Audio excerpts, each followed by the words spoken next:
Live from New Delhi, you're watching DD India Live, India's voice to the world. I'm Abhishek Mahajan, coming up in the next 30 minutes. Prime Minister Narendra Modi holds talks with Fiji Prime Minister Sitiveni Rabuka on issues of mutual interest in New Delhi, visiting PM also to call on President Draupadi Murmu. Prime Minister Modi to unveil 5,400 crore rupees development projects in Gujarat to flag off Suzuki's first global battery electric vehicle e-Vitara for export to over 100 countries. South Korea's President Lee Jae-myung set to meet Trump. Trade, tariff and defense cooperation high on agenda. And mass evacuations begin in Vietnam as Typhoon Kajiki approaches off the coast, shuts down businesses, airports as typhoon set to make landfall along the northern coast.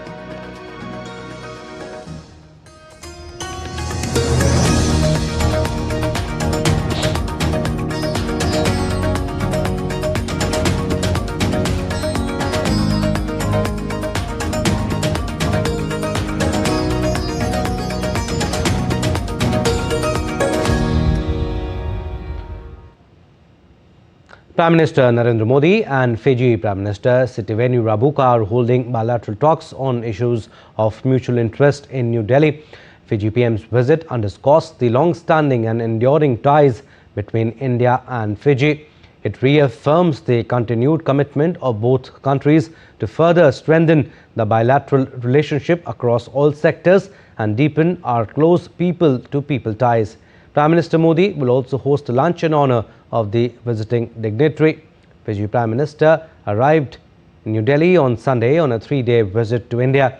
It is Fiji PM Rabuka's first visit to India in his capacity as the Prime Minister of South Pacific nation. The visiting Prime Minister is also scheduled to call on Indian President Draupadi Murmu in the national capital. The visiting dignitary earlier on Monday visited Rajghat, the memorial of Father of the Nation Mahatma Gandhi, and paid tributes to him by laying a wreath at the Rajghat.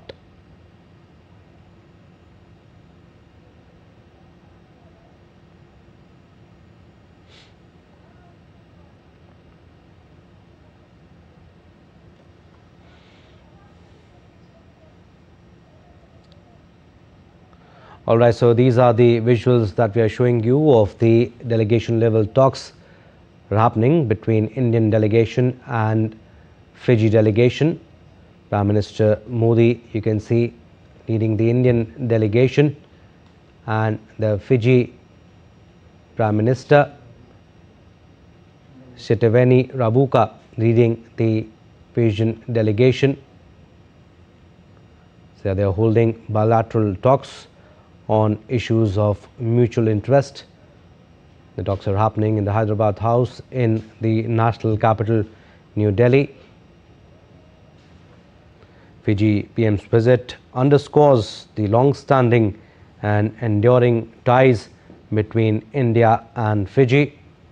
It also reaffirms the continued commitment of both the countries to further strengthen the bilateral relationship across all sectors and deepen close people-to-people ties. So we are getting you these visuals from New Delhi, national capital, where the delegation level talks are happening between Prime Minister Narendra Modi and Fiji Prime Minister Sitiveni Rabuka.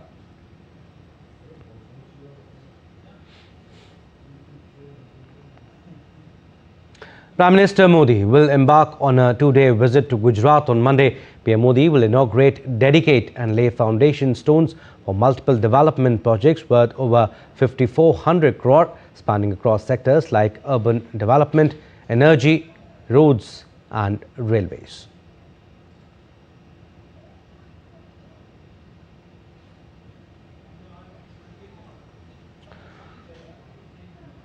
All right, Prime Minister Narendra Modi will address a massive public gathering at Kodal Dham ground in Ahmedabad in Gujarat on 25th August. He will also inaugurate multiple projects aimed at boosting infrastructure, connectivity, and sustainable development across Gujarat.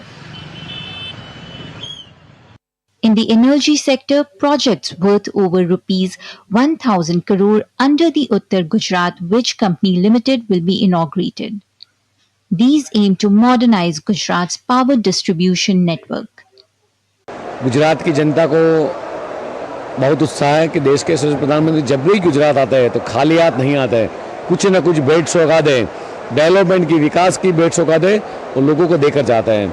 PM Modi's visit will also give fillip to projects worth over rupees 1,400 crore in the railway sector, including the doubling of the 65-kilometer Mehsana-Palanpur rail line, gauge conversion of critical stretches, and the launch of a passenger train. In a faster way, people can go to the Rajasthan part and the North India part. Second is Kalol to Katosan. This line was earlier in the meter gauge. During 15 or 16, this has been closed. And the pace of making this, the contract of this was finalized in 23rd of December. And in a year time, it has been completed. The Prime Minister will also launch urban development initiatives under the Pradhan Mantri Awas Yojana urban scheme, improving slum rehabilitation, water management, and sewage systems across Ahmedabad.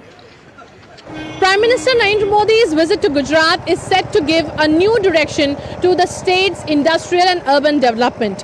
From roads to railways and from housing to electric vehicles, this visit of Prime Minister Narendra Modi is not only going to give benefit to the common people but also boost the state's economy. With camera person Lakshman Rajput, this is Meghna Dev for DD India from Ahmedabad, Gujarat.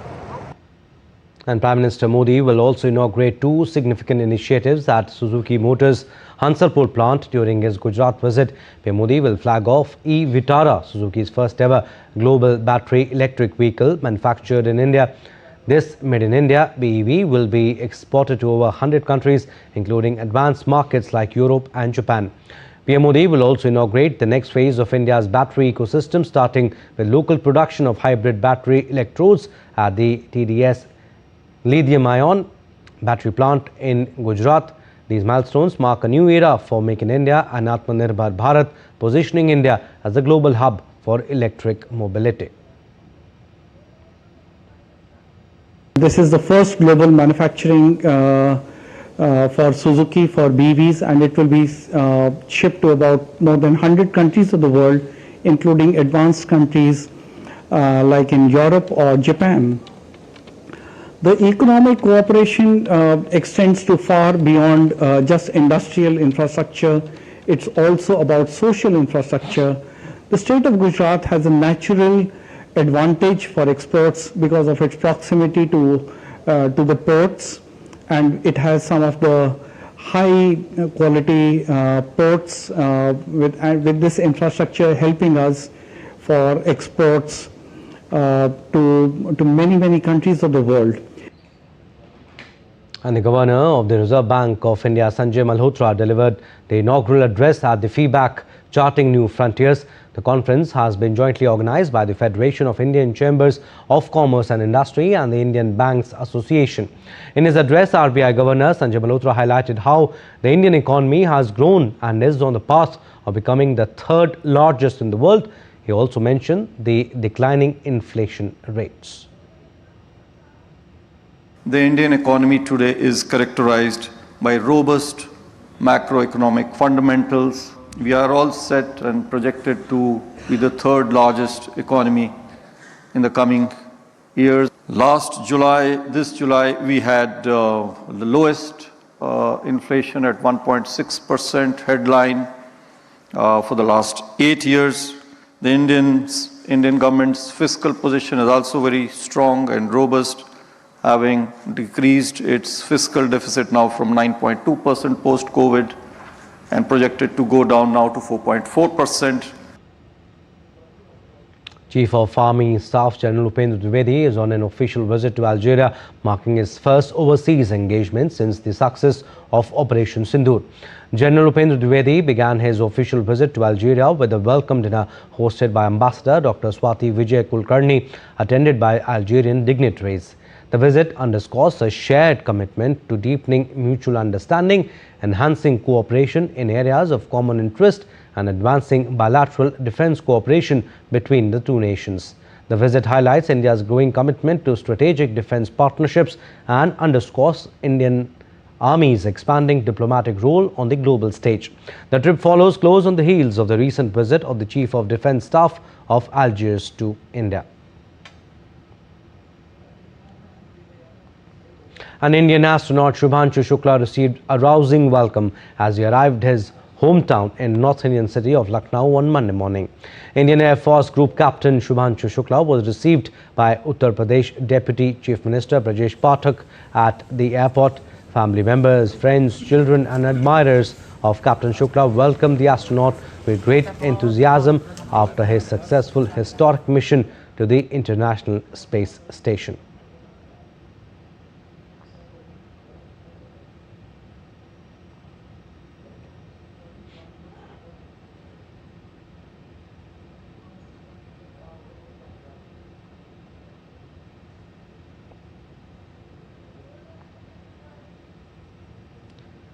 And Captain Shukla's arrival sparked a wave of excitement among local students who greeted him with cheers and tricolour during a roadshow. A grand felicitation ceremony is organised by the state government where UP Chief Minister Yogi Adityanath will felicitate astronaut Shukla for his historic feat. Shubhanshu Shukla will also visit his alma mater, the City Montessori School, Lucknow, who has organised a grand victory parade to celebrate his achievement.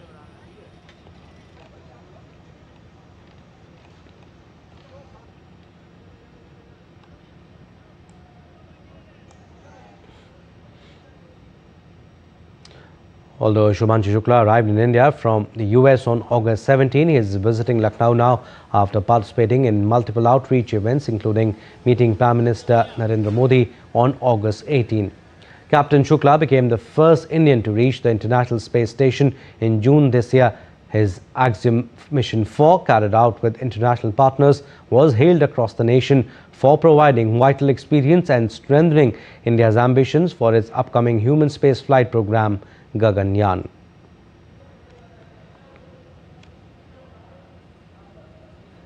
And Union Home Minister Amit Shah has lashed out at the Black Bill protest against the Constitution 130th Amendment Bill by opposition parties and stated that both he and the BJP completely reject the idea that the country cannot be governed without the person who has been jailed.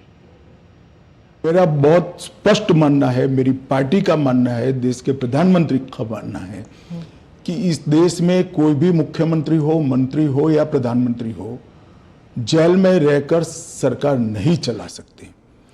पहले भी कई लोगों ने moral ground पर इस्तीफा दिया है। लाल कृष्ण अडवाणी जी ने दिया था, येदुरप्पा जी ने दिया था, ईश्वरप्पा जी ने दिया था, जॉर्ज फर्नांडिस जी ने दिया था। कई सारे लोगों ने मॉरल ग्राउंड पर इस्तीफे दिए। कोई जेल में जाकर सरकार नहीं चलाई। इवन हेमंत सोरेन ने दिया था रिसेंट पास्ट में। जब वो छूट कर आए तो फिर से मुख्यमंत्री बन गए। अब इसका हमने कानूनी प्रोविजन किया है। In an interview with ANI, the Home Minister highlighted that it was the Prime Minister himself who had insisted on bringing the office of the PM under the aegis of this bill. He said that protest and sloganeering by the opposition in Parliament while he was tabling the bill was not right and that the opposition must answer to the people. किसी भी सरकार के विधेयक को या संविधान संशोधन को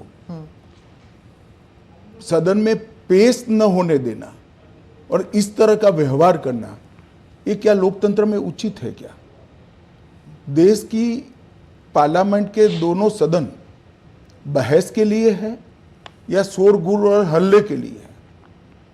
मुद्दे का विरोध हमने भी देखा है, हमने भी करा है, परंतु बिल को पेश न होने देने की एक प्रकार की मानसिकता मैं नहीं मानता हूं कि ये लोकतांत्रिक है और विपक्ष को देश की जनता के सामने इसका जवाब देना पड़ेगा। Meanwhile, a joint committee comprising members of the Lok Sabha and Rajya Sabha cutting across party lines to be appointed by the Lok Sabha Speaker and the Rajya Sabha Chairperson will jointly examine the Constitution 130th Amendment Bill. Moving on, in a tragic incident reported in North Indian state of Uttar Pradesh early on Monday morning, at least 8 people were killed and several others injured when a truck rammed into a tractor trolley carrying pilgrims in Bulandshahr district in the early hours. The tractor trolley was carrying over 60 people who were travelling from Kasganj district to Rajasthan for a pilgrimage. Uttar Pradesh Chief Minister Yogi Adityanath offered condolences to the families of deceased. The UPCM took cognizance of the accident and has directed the district administration officials to provide all medical assistance to the injured. He also wished speedy recovery of the injured.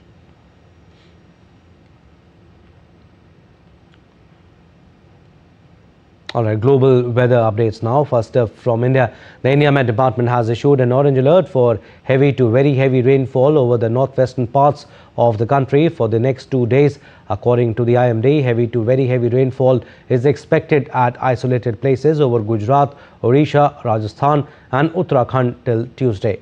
Forecast persists with thunderstorm risk nationwide. Urban flooding and disruptions loom in affected states. Delhi NCR endured thunderstorms and heavy rain on 24th, triggering yellow alerts for light moderate showers until 29th. In Maharashtra, Mumbai anticipates yellow alerts with heavy downpours on Tuesday and Wednesday, while Pune expects moderate rains during the Ganeshotsav.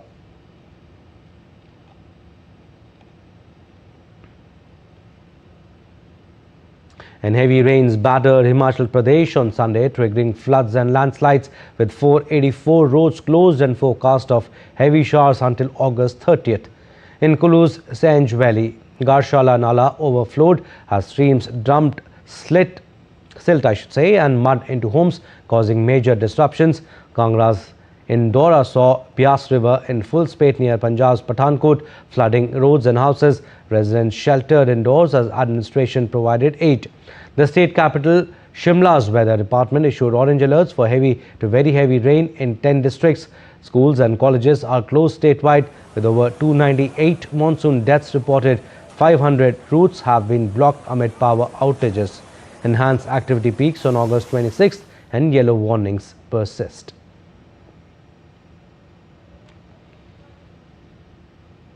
And torrential overnight rainfall battered Jammu, inundating low-lying areas, damaging several houses, roads. Authorities in Jammu and Kashmir has issued advisories amid an IMD alert for moderate to heavy rainfall across the Union Territory. The Weather Department has issued an alert for intense rainfall with possibility of cloudbursts, flash floods and landslides in high altitude areas till August 27. And torrential rains wreaked havoc across West India's Rajasthan, leaving large parts of state waterlogged and disrupting daily life. Several areas in Bundi, Savai Madhopur and Kota districts are facing flood-like situations where rescue and relief works are underway. And the worsening situation has led to the deployment of army personnel along with teams from the National Disaster Response Force and State Disaster Response Force to conduct rescue and relief work. The Weather Centre has predicted that the heavy rain may continue in some areas of the state for the next 3 to 4 days.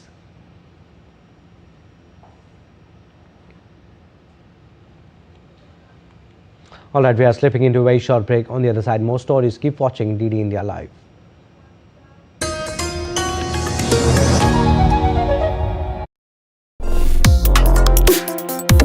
Complex issues, hidden agendas, twists and turns, strategic games. We think all dots are linked. We just need to connect them.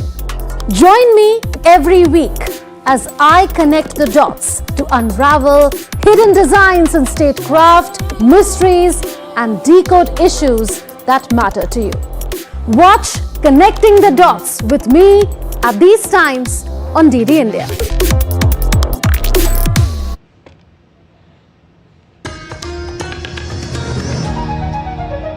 Welcome back. You're watching DD India Live. I'm Abhishek Mahajan. Some more stories. South Korea's President Lee Jae-myung and US President Donald Trump will meet at the White House on Monday for their first summit talks. Lee wrapped up his two-day visit to Japan on Sunday with a meeting of lawmakers from Japan-Korea Parliamentarians Union before departing for Washington, D.C. The Lee-Trump talks are expected to focus on follow-up details from last month's tariff deal as well as sensitive issues including defense cooperation and the future posture of US troops stationed in Korea. The two leaders are also expected to hammer out details of the broad trade agreement that lowered the US reciprocal tariffs on Korean goods to 15% from 25% in return for Seoul's $350 billion investment pledges and other commitments. After the White House talks, Lee will attend a business roundtable with top corporate executives from both countries and deliver a speech at the Center for Strategic and International Studies. Now, New Zealand's postal service said it had suspended most deliveries to the United States, citing uncertainty over the impact of President Donald Trump's looming tariffs. New Zealand Post, in a statement on its website, said that only limited letters and important documents such as passports or legal letters would be delivered to the United States. The department said it was working quickly to make changes to its service and it hoped to resume deliveries as soon as possible. The move follows similar steps taken by postal services and mail carriers in India, Germany, France, Belgium, Austria and Denmark after the Trump administration said that as of August 29, it would abolish a tax exemption on small packages entering the United States. Moving on to situation in West Asia now, Israeli strikes hit the Yemeni capital Sana'a on Sunday. The strikes came 2 days after Yemen's Houthis fired a hypersonic ballistic missile at Tel Aviv. The Israeli military said that the targets included a military compound housing the presidential palace, 2 power plants and a fuel storage site. The Houthi-controlled media reported that the strikes killed at least 2 people and injured 5. The casualties were reported at the oil company station, a gas station run by the Houthi-controlled Yemeni petroleum company.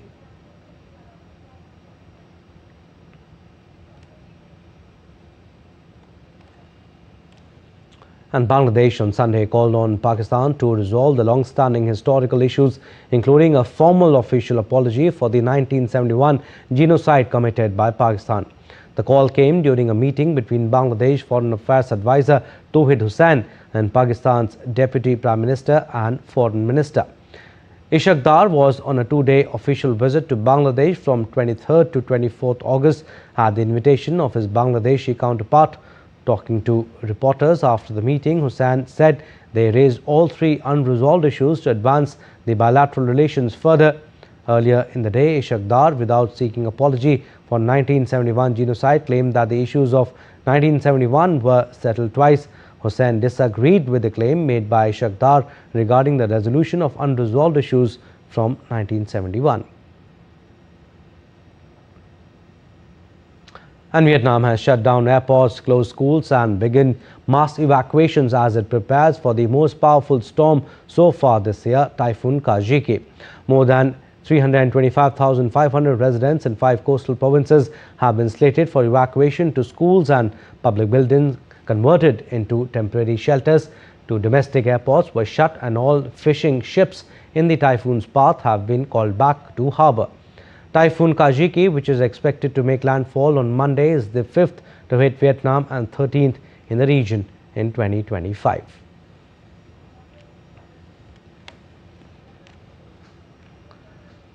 Now, India Day is celebrated in South Africa annually in honour of India's independence for 16 years by India Club SA. This year, there were over 40 performances showcasing the different cultures and costumes of different states of India. A fun-filled family event under the South African sky, making it the largest India-South Africa carnival. Nazneen Ismail reports. Salam, namaste, vanakkam, sasrakal, namaskar and welcome from the OTT India Day celebration here in Johannesburg, proudly brought to you by the Consulate General of India in Johannesburg and India Club. One platform under the beautiful South African sky in Johannesburg that celebrates Indian culture, food, song, dance, so much entertainment, arts, cultures and religion.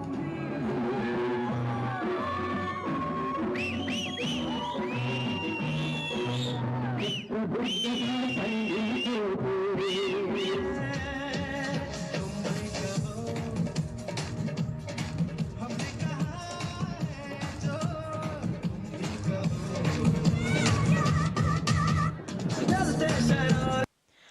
guests of honor in attendance was Babaji Bhaisab Professor Mohinder Singh Ahluwalia. I feel very happy.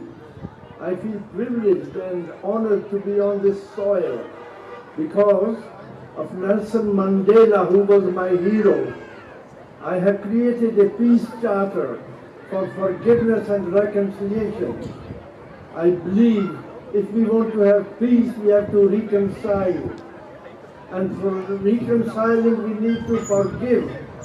So I'm very happy. I've come to South Africa to sensitize people about the need for peace. Peace in our hearts, peace in our families, peace in the society. India Day is celebrated annually in the month of August to honor the independence of India.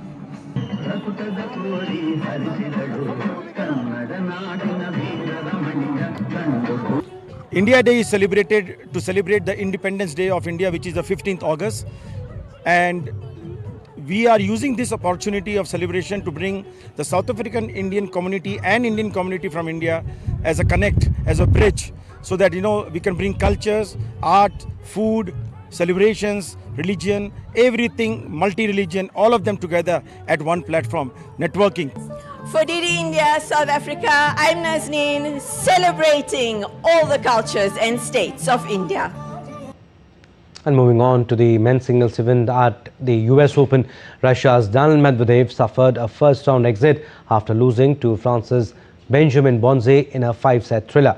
After losing the first 2 sets, Medvedev made a comeback in the 3rd set, saving a match point and winning the 3rd by a tiebreaker. Medvedev handed Bonzi a bagel in the 4th set but ended up losing the 5th set. In other round 1 action, Novak Djokovic launched his quest for a record 25th Grand Slam singles title against Lerner Tien. The 38-year-old has not played since his defeat in the semi-finals at Wimbledon last month. Djokovic had revealed that he has cut back his schedule to focus on major events such as Grand Slam.